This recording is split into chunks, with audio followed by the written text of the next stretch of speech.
Bonjour les enchanteurs, bienvenue sur ma chaîne Inspiration Enchantée. Je vais vous faire une petite guidance très spontanée. Je me suis réveillée ce matin avec l'envie de vous remercier, vous qui vous êtes abonnés à ma chaîne. Ça fait un mois aujourd'hui que j'ai posté ma première vidéo et voilà, j'avais envie de vous remercier déjà. Et puis de vous proposer quelques pistes de réflexion qui étaient là pour moi en ce début du mois de mai. Voilà, je me suis rendu compte qu'on était un mois de mai 5. Le 5, c'est toujours un chiffre qui ouvre sur la liberté. On a envie voilà, de s'ouvrir à de nouveaux horizons. Et je pense que le mois de mai, cette année, va être comme dans cette énergie. Surtout quand je vois les guidances que j'ai faites, ça parle vraiment de laisser l'ancien, de s'ouvrir à de nouveaux horizons.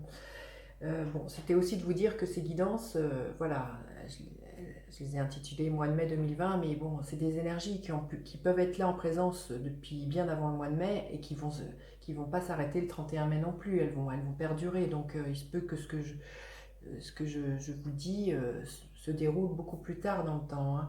Ne vous arrêtez pas à quelque chose de très, comme ça, très formel.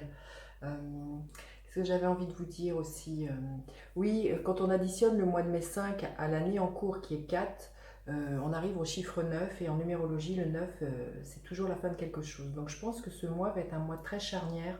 Comme je disais que je sentais la nouveauté, c'est qu'on va fermer des portes, en ouvrir d'autres. Et puis au niveau astrologique, il se passe pas mal de choses au mois de mai. Il y a Saturne qui va rétrograder le 11 mai, Vénus le 13 et le 14 ou le 15, je ne sais plus trop, il y a Jupiter. À savoir aussi que Pluton a rétrogradé là, le 25 avril. Donc au niveau énergétique, ça va changer beaucoup de choses dans notre ciel cosmique, j'ai envie de dire, et puis dans notre propre ciel intérieur. Voilà. Voilà, je vous propose ce petit tirage. Je me suis rendu compte que ce qui nous était vraiment demandé, c'est d'avoir beaucoup de discernement en ces temps-ci. Donc, je vais faire un tirage en trois cartes, là. C'est ce qui m'est venu ce matin. Donc, sur quoi on devait vraiment rester lucide, sur quoi on devait porter notre attention. Ça va être la première carte. Sur quoi on doit vraiment redoubler de vigilance, j'ai envie de dire. Bon, je vais aller la chercher. Voilà. La ressource qu'on va pouvoir exploiter justement pour mobiliser de cette vigilance et le résultat qu'on va pouvoir escompter. Le résultat que si on reste très lucide, qu'on pourrait escompter. Alors, sur quoi on doit porter notre attention, voilà, c'est de rester lucide sur... pour moi, l'ermite, c'est aussi le porteur de lumière. Euh, Donc sur quoi on doit rester lucide sur notre propre lumière et que, comment dire, euh, qu'il est bon voilà, de prendre ces temps de ressources seul pour aller contacter ce qui est lumineux. Voilà justement je vais vous dire, pour retrouver la sagesse, pour retrouver du bon sens. euh, et de se rendre compte que au dehors, tout ce qui brille n'est pas forcément lumière. Euh, Là, la vigilance, c'est vraiment ça. Et que de toute manière, à l'intérieur, on a notre propre sagesse qui peut nous guider. Et que c'est un chemin qui doit se faire seul, hein. Euh, Parce que ce qui résonne pour vous n'est pas forcément ce qui résonne pour l'autre. Et c'est tout un cheminement. Voyez. Et en plus, vous voyez, c'est la carte numéro 9, c'est juste incroyable. Donc quand je vous disais qu'on était dans un mois 9, c'est aussi d'aller voir qu'est-ce que aujourd'hui vous avez envie de fermer comme porte et qu'est-ce que vous avez envie d'ouvrir. Qu'est-ce qui est lumineux pour vous et qu'est-ce qui ne l'est pas.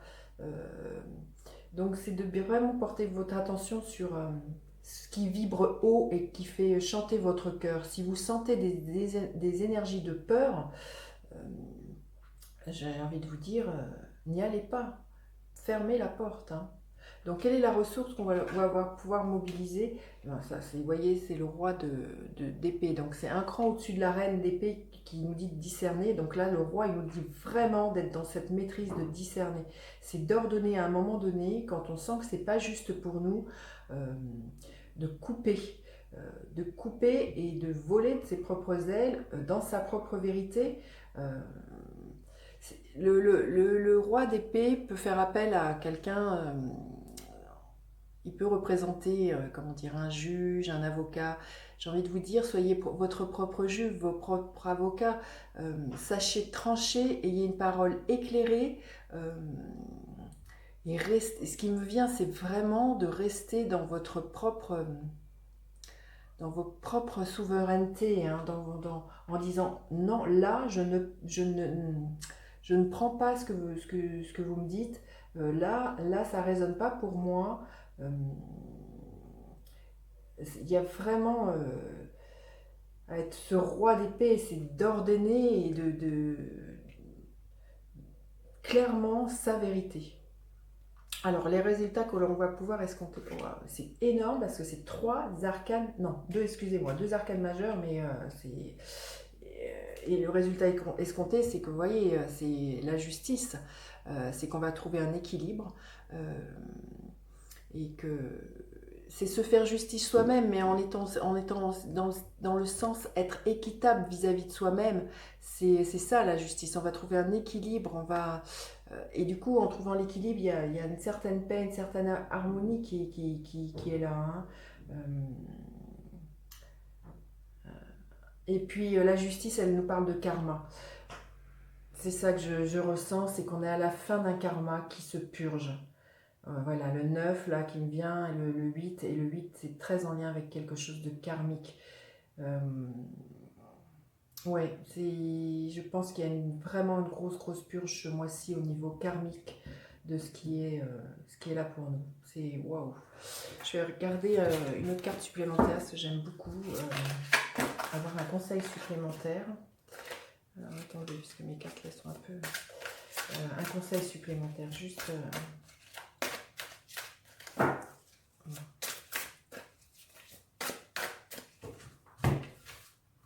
celui-ci.